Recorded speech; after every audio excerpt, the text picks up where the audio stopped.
You're P1. Let's go have some fun. Meyer-Shank back on the podium. A wonderful run from Marcus Armstrong. Awesome job, everyone. Awesome driving out there. Yeah, good job, everyone. What are we calling this, Julia? Are we calling these things anything? Pillow talk. Pillow talk. With me, your host, Marcus Armstrong. It has to be like a softer voice, though. Hi, I'm Marcus Armstrong. Here's another edition of Pillow Talk. We got some ASMR here. Where's the microphone? It's hidden microphone.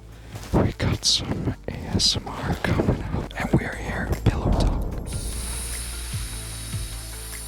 We're looking in the rearview mirror of the 2025 NTT INDYCAR Series season with the driver number 66, Meyer-Shank Honda, and Marcus Armstrong. And the funny thing is, you kind of blink, all of a sudden that was year 3 for you in the NTT INDYCAR Series. Does it feel like 3 years? I mean, what are your thoughts on that?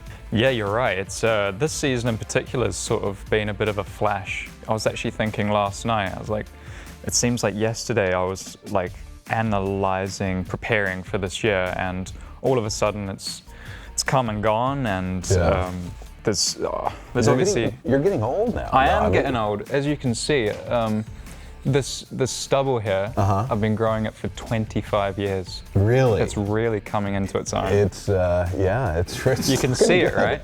Get that camera zoomed in. That's not a 5 o'clock shadow, it's a 26-year shadow. It's good. Hey, it's going well. You know what? You got to give the fans what they want, you know? Bit of stubble. All right, well, maybe you're still a kid. We're gonna try and talk about racing here in this Pillow Talk with me, Marcus Armstrong. Pillow Talk, and I'm Marcus Armstrong. That's like unsettlingly seductive. Don't do that again. That's like... All right, Cut. There we go. We're already off the rails. I love this. How would you describe 2025 for you? At the risk of sounding boring, I feel like this year has just sort of been just consistent and unspectacular, to be fair. I have to give my guys credit, my guys and girls at Meyer-Shank Racing, because we've been fast, like we've always had pace, which is the fundamental thing. I haven't always executed perfectly, but we've always been there or thereabouts. I think it's hilarious because after every race, you know, I get text messages from my friends at home and family and whatnot. And I don't know if, you know, I finished between 5th and 10th quite a few times this year. And Hinch, Will, and Townsend won't mention me once. Is that right? How about guys like Marcus Armstrong? These guys are going to cycle to the front. Nice to see Armstrong get it done on a short oval. Armstrong, hats off to him, continues his top 5 run in the series. They can go a whole race and no one even, nothing. So some people think I've retired or something, but in actual fact, I'm just sitting in P8. So still out there. It's been one of those seasons where we've been in the game, but we haven't really done what we want to do. Right. The important thing is we're getting better every single race. Like, that's a real thing, and continuity is a real thing as well. Momentum. Going into next year, keeping the same group together is a fantastic thing, and it's a fundamental piece to our success because, man, this championship is so competitive. It's like, I know it sounds generic and everybody says it, but if you don't do everything perfectly, you're going to be P19 in qualifying. Like, that's just the reality of the situation. So every single day is an opportunity to do magic. If you really put it together, you can be right up there, front row, in one of our fantastic Meyer-Shank Racing cars. However, if you don't nail it, you're going to be right at the back. And that's... And it can happen pretty quickly. That is INDYCAR. Well, let's dive into that a little bit. So at the opener, St. Pete, you qualified 4th. You probably feel on top of the world. New team after 2 years Chip Ganassi racing. And then you had the problem with the left rear, right? And you finished 24th. What were you thinking there out of the gate? Oof, that was a tough one, man. That was really, really tough because that was and you led some laps in that race too. Yeah, that was my fault. That the reason that we didn't finish that race was because I tagged the wall like that, you know? Something that I do all the time on street circuits and an IndyCar because our cars are so tough and robust. You can actually smack walls and get away with it. So on this occasion, I didn't get away with it, and that hurt a lot. Emotionally, not physically. Right. Because What it could have been, maybe. for sure, we were so fast. Like Yeah. that weekend, we had all the ingredients to do something really special there. I think Scott McLaughlin was probably a little bit down the road from us, but I thought a podium was on the cards. And you know, when you make a mistake like that, first race of the season, it hurts. But you know, from there on out, we made a decision that we've just got to do better. We've got to prepare better because we've got to give ourselves the chance of being in that situation more often. You did bounce back, the 7th at Thermal, and then it was kind of a weird rut where you were 14th at Long Beach, 17th at Barber, 18th at the Indy 500.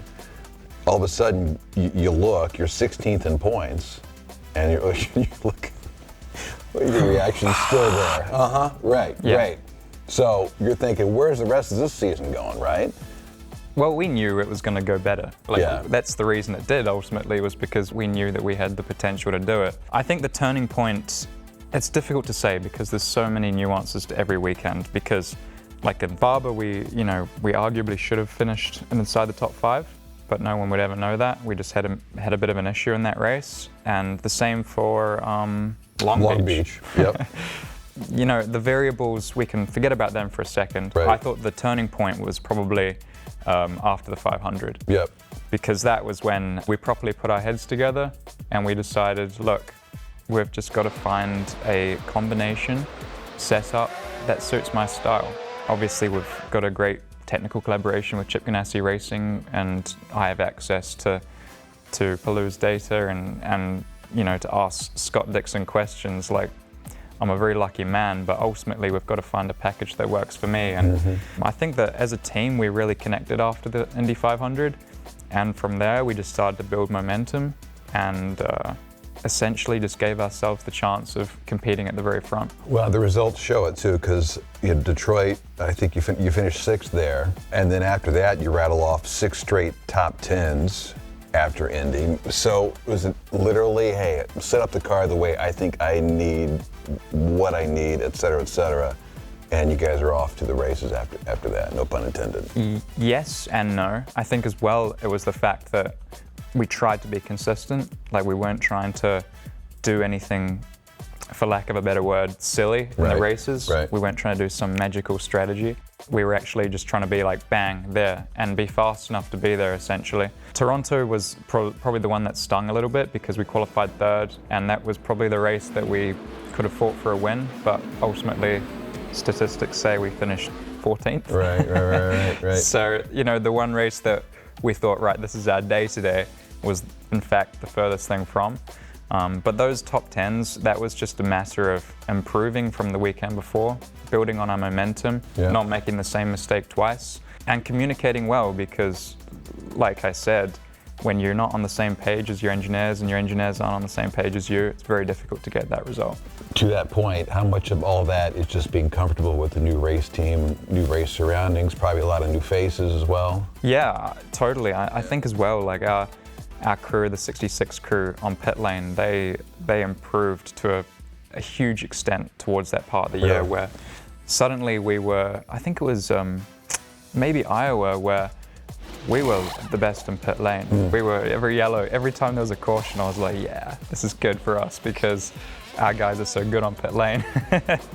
So I think every stop we gained at least 2 spots. Right. At that part of the year, we didn't only have momentum on track, we also had some momentum in pit lane, which is pretty cool too. Well, and Iowa, come up with the first podium for you on an oval, which is, the ironic thing is, a couple years ago, you weren't doing ovals. Now one of your first podiums comes at an oval at a place like Iowa. How satisfying was that? Yeah. And obviously it continued the momentum, right? I remember my first year here, and Takuma was in my car. Yeah. I call it my car because it was my car. Sorry, it was Chip's car. I was just occupying the seat. Right, yeah. It was pretty cool because Takuma was obviously very experienced on an oval, and obviously Scott is a bit of an oval master, and I just didn't know the first thing about it. Like, I would watch the onboards and I'd try and, digest the information. Right. But it just, to me, I didn't see the specifics of it. And that first year, 2023, was kind of like okay, I've got a lot to learn on this aspect here. And even there was a chance for me to do the last 2 ovals of the year in 23. And I obviously wanted to do it, but I just didn't know the first thing about it, and I didn't know what I didn't know, which is the worst possible thing, right? Fast forward a year, Indy 500, I have an engine failure on the 4th lap. Yeah. So I don't even do a full lap of green running. Right. And so St. Louis was my first proper oval, or was it Iowa? Who knows? Anyway, this season I've arrived, and suddenly I adore it. Like, it's something that I feel comes natural to me. Yeah. I have to say that it's very helpful to have a car like our Meyer-Shank Racing car, because it's on rails the majority of the time. Yep. But I feel like it comes natural to me, and in this point of time where you're just always searching for clean air and it's very aero dominated, I feel like it kind of suits me. You know, I look at guys like Connor Daly who just have all the confidence in the world to run up high and do Superman style things. Like, I feel like I'm capable of doing that too. And every single time I jump on an oval, I'm learning something. So at this point of my career, I love it, and I'm excited for my oval future for sure. Big picture then for you in 2025, 2 top 5s, 11 top 10s, led races, 7 races, finished career best 8th in points. Your trajectory continues to go up in this series. Oh, thank you. Do you feel that way or no? Well, yes, I do feel that. P8 is nothing to scream and shout about. And it's actually a good thing, because I'm not satisfied at all. Right. Satisfaction is the death of desire, I've heard. Oh man, that is deep. I'm getting philosophical with you fellas here today. That's good. We could use some of that. However, I'm hungry for more. I feel like P8 wasn't necessarily our maximum this year. It could have been more. Could have been a lot more. And there were a few people this year that just didn't have strong seasons, like the usual suspects who are typically fighting for a championship. We're not. Right. I'm not sure what to think of that, really. I think that Alex did a phenomenal job. You know, I don't need to say anything more, really. He dominated from start to finish. How impressive is he to watch? Knowing how competitive this series is and what he's doing is freaking amazing, right? Yeah. No, it's incredibly impressive. And the crazy thing is, I could tell you almost exactly what he's going to do every session. Yeah, I honestly feel like I've studied his style and his approach quite heavily, and I fully understand how he goes about his business. Could you copy it? Well, I suppose I could. I'm not sure if I want to be exactly the same. Not every driver is the same as one another, but just his approach, I feel like, he's not afraid to make mistakes, which is quite unusual. Right. And I think what's cool about watching an Alex Palou weekend in general is he crashes about 5 times without ever crashing. You know, he's always on the limit of the car. And to find the limit, you really need to go outside your comfort zone and push hard. So I respect his approach a lot. And certainly him and Scott are a great duo. Kiffin as well is doing great. So I feel like as a whole, like our group, including Felix, we're all pushing each other to further levels. Obviously, we've got to go and catch the Spaniard. Needless to be said, it'd be great if he slowed down a little bit. The joke was he was going to slow down after he had his kid. You know, everyone gets slower after having a baby. Loses like a 10th or something like that. Man, can you imagine how fast he'd be if he didn't have that kid? There you go. That's a whole nother conversation. Yeah, I have 13 children, so that's probably wrong. Really?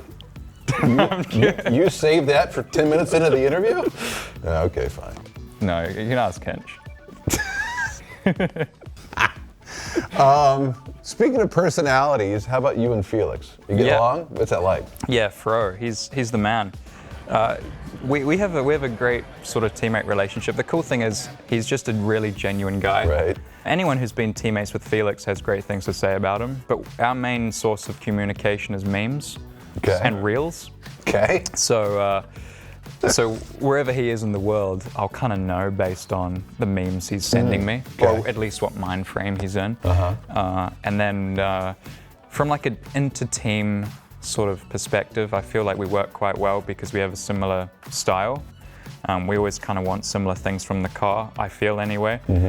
We always have the same complaints, whether that's good or bad.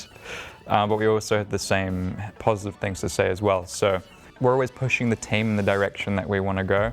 Felix has been awesome, and he's a great source of inspiration to me because I used to watch him as a kid when he's not that old, but like Right. when I was in Europe, growing up in Prema when I was racing in Formula 4, he not only was my coach for one race, but he was dominating Formula 3 at the time and literally dominated. Yeah.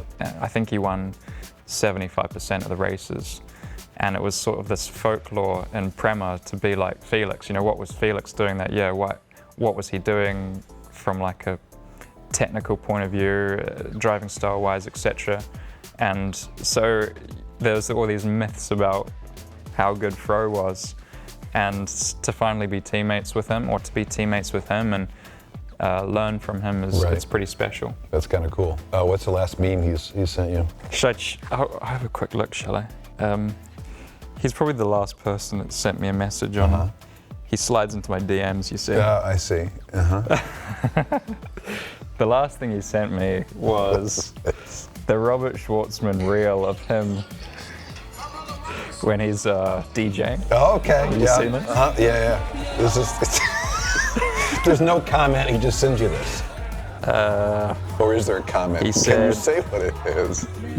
Gotta give Schwartz some cred though, doing the exact opposite of what everyone expects. That's on point. So, yeah. That's on point. Sweet. All right. So what? Last couple things. What is out there for you that you want to go back and correct and improve on for 2026?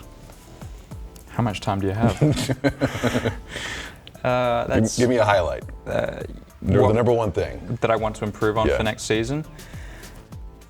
The first thing that springs to mind is the peaks. You know, we're lacking those spectacular results. For example, like Kyle Kirkwood this year, I think this was sort of a breakthrough year for 100%. Kyle. Yep. I think last year he finished 7th in the championship, and this year he went ahead and had 3 wins quite early on in the year, and to me it looked like he was going to go and fight Alex for the championship. His ability to sort of go in and not only be consistent the previous year, but then to bang, win 3 races the following year. I think that would be my target off the top of my head, is to try and get those spectacular results in the pocket, because it's just big points hauls. You know, race wins go a long way towards winning a championship, right? And that's the ultimate target. So we've got to get ourselves in a position to be consistently fighting for race wins. It sounds very generic and simple, but it's extremely hard to be done. And you feel you're close to that? No, I don't. No. No, I need to go and I need to do some soul searching and That's the perfect answer, though. Find that lap time. Yeah. I got to find that 2/10 to Alex Palou whenever I need it, and we've got to nail those difficult days as well. Like, I feel like we're actually not bad at that, is making the best out of a difficult day. That's actually one of our strengths. So we've just got to go ahead and win some races. Yeah, 100%. What's maybe a thing you know about yourself now that you didn't know a year ago going to MSR? Man, we are getting philosophical. We are. This is the beauty of this. We have time to talk about this. What would Dario say? Young Marcus, you got to have the fire in the heart. That's a terrible Scottish accent. The fire in the heart and the head on the shoulders. Wow, this sounds right out of a meeting then. Huh? Dale? What was your question again? I don't know. What? I mean, obviously you've changed in the last year. Yeah. What is the number one thing that you do now or know about the series now that maybe you wish you would have known a year ago? Yeah, perhaps Angela Cullen was a great inspiration to me, because she inspired me to let go of the distractions, let's say. There's so many terrible distractions in this world, which are also very great, just depending on how you look at it. But you know, our whole philosophy was, does it give you lap time? Does it give you performance? Yep. If the answer's no, then it doesn't matter. Don't do it. Yeah. So I'd say 12 months ago, that probably, actually, no, before I met Angela, so it would have been like, 18 months ago. That wasn't really front and center in my mind. I always thought that my talent would be able to carry me a certain amount of the way. But we've really just got to eliminate the distraction and focus on the important things and drive faster. That always helps. That always helps. That always helps. Can I ask you a question? Sure, yeah, what you got? This is going to be good, whatever this is. What? You get to speak to all the drivers, right? I do, yeah. Do you know a fast driver before he gets on track just by talking to him? And why? That's a great question. I think there's a big gap between you talk to a driver and they seem maybe a little aloof and distracted about a lot of other things besides driving. You can very easily pick up on that. You're like, okay, this guy, yeah, he's a driver. I'm sure he's very talented. You have to be very talented to get at this level. But there's a whole nother level you've got to reach if you're going to be an Alex Palou, or if you're going to be a championship driver, or if you're going to win races on a consistent basis. I think you can tell, and it's commitment basically, and it's how do they deal with distractions, to your point earlier, and how serious are they about the craft. So have you met like a guy who's like super out there and a bit wild, for lack of a better word? Okay. That is also like the man on track? Well, surely in your past. You're a young man. Surely. Thank you for that. I mean, I'll go to... Who's the most charismatic character that you've met who can also pedal a race car? Well, Tony Stewart. Tony Stewart? Yeah, he was, yeah, it still is. I used to play him on Gran Turismo. See, there you go. INDYCAR-wise, Dan Weldon. I've heard stories. You would, and I know from Chip and all the guys you guys hang out with, you would love Dan. Yeah. You would have, yeah. And there are others, but to me, it's all about commitment. You can get to this level, yes. Yeah. But there's a whole nother level to reach if you want to do what I know you want to do when your career's all said and done. Yeah. You're getting there, though. Thanks, man. I appreciate it. I don't want to take myself too seriously as well. We got to enjoy. 100%. We're sitting here in the off season. It's good vibes. The cameramen are trying to get me off camera. Like, it's fun. They've got stuff to do. We've gone on way too long. We're like 10 minutes over schedule. I don't care. Good vibes. Hey, St. Pete's going to be here before you know it. Yeah. You got a lot going on here in the off season. A lot of fun stuff, I would assume. Yes, lot of fun stuff. I'm not sure if I can disclose it quite yet. Go on. Hopefully everything's okay, but I'll race with my dad in a 3-hour race. That's awesome. Which is going to be interesting. So that's going to be better for him than it's going to be for you. Well, I guarantee you, because he's going to look back at that, and that's cool. Yeah, I think it's going to be sick. I don't know how. I honestly haven't given it much thought really, but I feel like there's got to be a bit of pressure on the Armstrongs to deliver here, on the national stage in New Zealand, of course. Yeah. What are you guys driving? We'll drive a Porsche Cup car. There you go. That's cool. If you ain't first, you're last.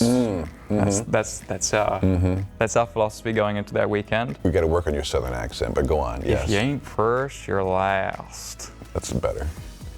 Shake and bake, Dad. Shake and bake. Dad, I woke up this morning and I pissed excellence. Today's our day. There's the goal. If you don't chew Big Red, then have a great off season. Sorry for chewing your ear off. See you in St. Pete. And that's been Pillow Talk with Marcus Armstrong. Where's the mic? There it is, Trady. That's been